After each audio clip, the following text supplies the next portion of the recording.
Hi first welcome to movie Tamil. So இன்னைக்கு இந்த வீடியோவில் எல்ஐகே லவ் இன்சூரன்ஸ் கம்பெனி இந்த ஒரு படத்துக்கு அப்படி தான் பார்க்க போகிறோம். எல்ஐகே லவ் இன்சூரன்ஸ் கம்பெனி இந்த ஒரு படத்தை பொறுத்திருக்கும் விக்னேஷ் சிவன் நம்ம சிவகார்த்திகேயன் வச்சு பண்ணுறதா தான் ஃபர்ஸ்ட் இந்த ஒரு படத்தை அஃபிஷியல் அனௌன்ஸ் பண்ணியிருந்தாங்க. 2016-17 அந்த டைமில் நினைக்கிறேன் லைக்காக இந்த ஒரு படத்தை அஃபிஷியல் அனௌன்ஸ் பண்ணியிருப்பாங்க. பட் ஆனால் இந்த ஒரு படத்துக்கான பட்ஜெட் இந்த ஒரு படத்தில் நிறைய விஎஃப்எக்ஸ் ஷாட்ஸ் இருக்கும் செய்யுது.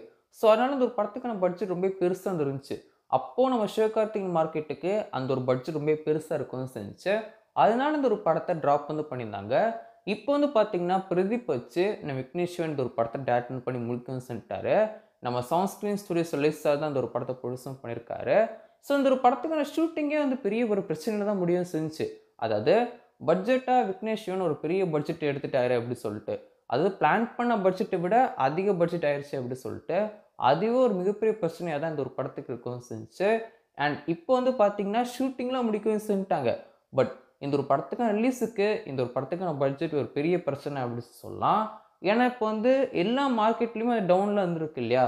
ஓடிடி மார்க்கெட்டே டவுனில் தான் இருக்குது, சேட்டலைட் மார்க்கெட்டே டவுனில் தான் இருக்குது, ஆடியோ மார்க்கெட் டவுனில் தான் இருக்குது. ஸோ இதனால இந்த ஒரு படத்துக்கு ரிலீஸுக்கு இப்போ ஒரு மிகப்பெரிய பிரச்சனை வந்திருக்கு அப்படின்னு சொல்லலாம். அதாவது இவங்க பிளான் பண்ண பட்ஜெட்டை விட இந்த ஒரு படத்துக்கான பட்ஜெட்டும் அதிகமாகிடுச்சு. இந்த ஒரு படத்தை வாங்குறதுக்கும் யாரும் பெருசாக ரெடியாக இல்லை. ஓடிடி அப்படி நிறைய பிரச்சனைகள் இருக்கும் செய்து இந்த ஒரு படத்துக்கு. இந்த ஒரு படம் செப்டம்பர் 18 ரிலீஸ் பண்ண போகிறோம் அப்படின்னு சொல்லிட்டு அஃபிஷியல் அனௌன்ஸ் பண்ணியிருந்தாங்க.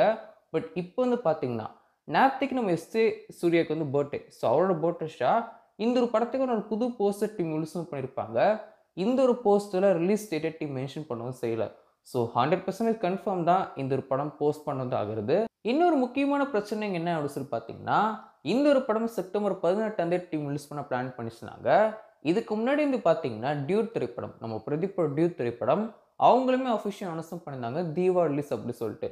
ஸோ கிட்டத்தட்ட ஒரு மாதம் தான் இந்த ரெண்டு படங்களுக்கும் கேப் இருக்கும் செய்யுது. மேபி எல்லைக்கு படம் ஒரு மிகப்பெரிய பெருசாக ரன் ஆகலன்னு வைங்களேன்.